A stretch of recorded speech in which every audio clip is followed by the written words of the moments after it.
Hi guys, welcome back to my channel. I hope you guys had a good weekend, and I'm so sorry firstly it's a bit too late to be uploading this video right now, but I was caught up with some other commitments. And anyway, now that we are here, let's directly dive into the markets. Right, so for tomorrow I've done a detailed analysis. Let's begin with the daily time frame on Nifty. Now what you see here, right, is we spoke about this trend line the last time, but I had to tweak it a bit looking at the recent price action. So if you look at this spot, right, this is the exact low of COVID. That was around 7,500 levels on 23rd March 2020. And from there, when you connect the next swing low, we've got this trend line. And now what is surprising on this trend line is, for now, 1 second, if we had to delete this channel, we'll get back to this. I'll draw this in front of you in case you don't know, so that you can learn something from there too. So if you look at this on a daily, right, this is the trend line that was supporting the market up. I'm going to change it to cursor. Yeah, this exact trend line was allowing us to go up, right? And now this was the break. The candle on 22nd of Feb was the break, and then this was the retest on 8th of March, when people thought that we would dive back into the channel and people were started like turning extremely bullish. This is where the fall came, and it was such a massive and a horrible fall, right? So people who were caught in longs, they had to exit at really horrible MTMs. I'm sure about that. So anyway, that's that. But now what I thought was very convincing in this was, there's a learning point here. We spoke about this earlier, but anyway, let's discuss it again. So yeah, if you draw a parallel channel, you will see since the high of 30th of November,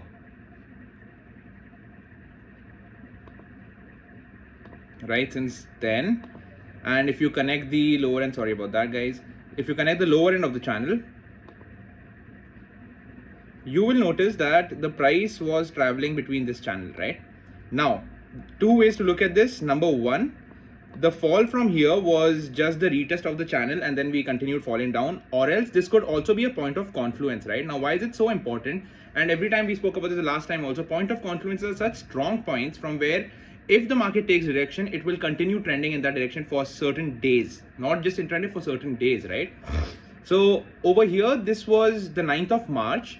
So on 9th of March, if we started falling from here, the point of confluence was the 100 DMA, right? It was, that's the 50 DMA, the uptrending trend line since the COVID downfall, and the parallel channel that Nifty has been trading in since the 22nd of November. So this was such a strong point of confluence, and we fell from there. Now that's what happened in the past. There's no need of FOMO, considering that we could have shorted the market and made so much money.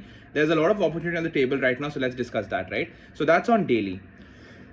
Now if you notice here, I've marked these horizontal lines.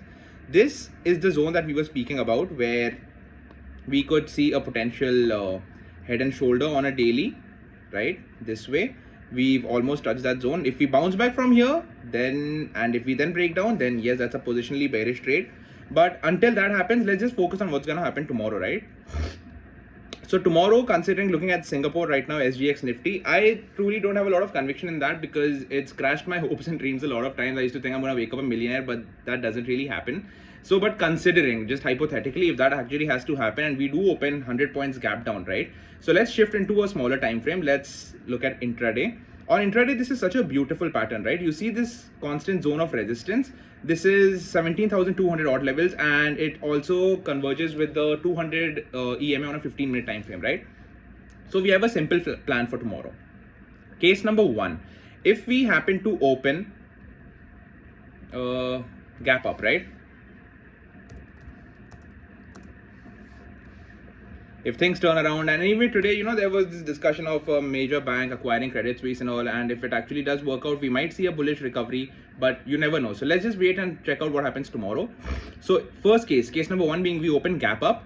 If we open gap up directly above 17,200 and the 200 EMA on a 15-minute time frame, then we are going to book easy targets. The first target being 17,324, and the next target being 17,430. So there's around 200 point scope on the upside if at all we open gap up above 17,200 and the 15-minute 200 EMA.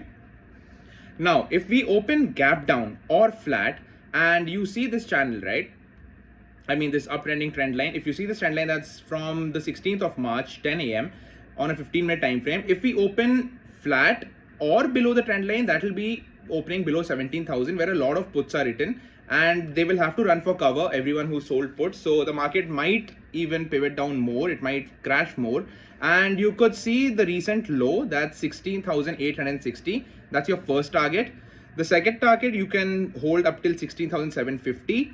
And if at all markets turn super bearish, which might not be tomorrow, which might be day after or the day after that, if at all we continue a downtrending journey right now, so this could be your first target, 16,850. We could then slide down to 16,750, below which there are two massive gaps pending, right? So that might not happen because that's around 300 and 400 points from right now. So let's see if it does. We've anyway discussed it, but for tomorrow, your first shorting target would be 16,860 if you open flat or gap down below 17,000. 16,850 we could book our shorts, and 16,750 could be the second target. Above 17,200 on a gap up, or if at all we open flat and break the zone, we are definitely getting 17,320 and then 17,430 levels. So that's Nifty for you. Now discussing Bank Nifty, I found something very interesting. I was going through charts like how every one of you should. In your weekends, you know how much ever time you put into this, it's never enough. No one is ever a master at this. We are always learning. It's always a learning curve.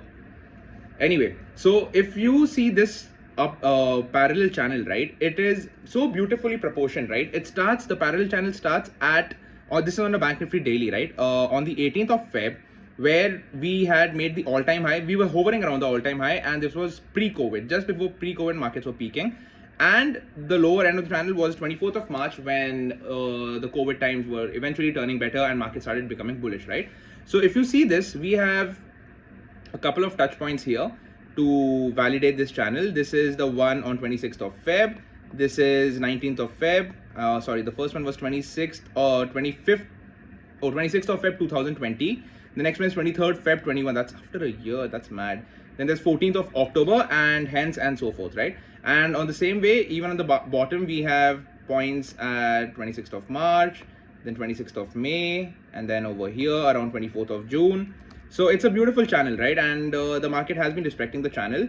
Now coming to the recent price action, right? On a daily, if you notice, we are not really far away from the channel, right? The channel is, the lower end is somewhere around 38,000. And we are trading at 40,000. That's 2,000 points from here. That is a little bit of scope, right? You could make some money here. But anyway, how do we deal with this, right? If we happen to open gap down, right? Another thing that I had to discuss before that, not really this. Yeah, again, a lot of people looking at this first indecisive candle on 16th of March and the second strong bullish hammer on 17th of March. That's the Friday. If you look at this, this looks like a price action that could turn bullish, but I personally never believe in a pattern in which there's a single top or a single bottom, right? There's always got to be a double top or a double bottom kind of formation, which makes it more sustainable to prevail over a longer time, right? So this, you see the zone over here, right? If you see this zone from here, this has been the support, right? This has been such a strong support resistance earlier, and then a support. It was never broken. But now that it broke, this probably on Friday, the high that we've made could be a retest of that, and we can continue sliding down further from here, right? So now if you move to a smaller time frame, you will notice it has a chart as simple as Nifty right now. That's amazing because things are confluencing at the same point. So yeah, simple trade plan, right? Now you see this zone of resistance. Allow me a minute. Yeah.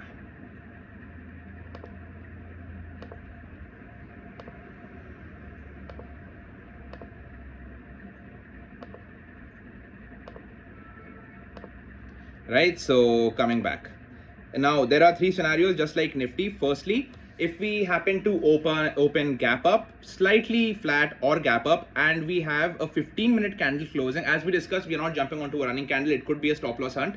If we happen to have the first 15-minute candle to open above, sustain above the 200 EMA on a 15-minute time frame, or to open flat and close above 39,750, that's the 200 EMA on 15 minutes, we could turn bullish. We could hold decent targets. We could definitely see 40 to 350 levels, and then 4,500 to 600 levels, definitely on a bullish trade, right? But now case number two, if you open flat and begin to slide down, right? If you open flat and we are sliding down over here, you could be cautious because this could be a trend line that could support the markets, right? So it could make a pattern in a way where the price does come down, hovers around a little bit, and eventually a second half of the day or whenever, tomorrow, whenever it breaks out eventually, right? So that's one probability. So if you open flat or slightly bit gap down and start moving below this, we could look for a long trade, but a very small position sizing, because you're not very sure about a smaller time framed dynamic support, right? So you could look for one, but if at all this uptrending trend line is breached tomorrow in the opening or later on, you could definitely see your first target to be 38,650. You could short below the trend line and hold your targets until 38,650, below which there's a slight bit of caution at 38,430, but the bigger trade opens below that, right? Below 38,430, if you see a 15-minute candle closing, there's a massive gap pending. That's 400 points, right? So that could be a trade that could come out really, really fast. All these gap filling trades during intraday, they usually tend to fill up really fast, right? So that could be one of the trades.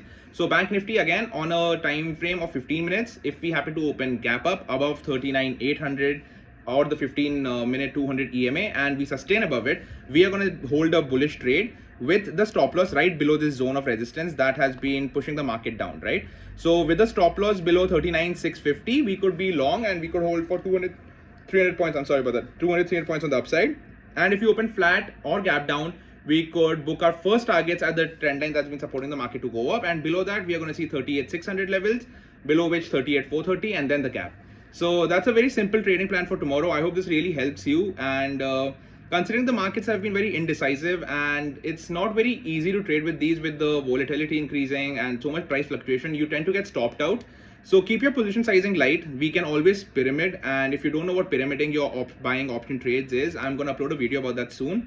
And oh yeah, having said that, I recorded another gap trading strategy video, and due to my personal work, I didn't have the time to upload it, which I shall be hopefully inshallah uploading tomorrow morning. So once I do upload that, we can definitely learn a strategy that's going to help you. But for now, this is the analysis for tomorrow. I hope this helps you. All the very best. Protect your capital. It's really important. That's the name of the game.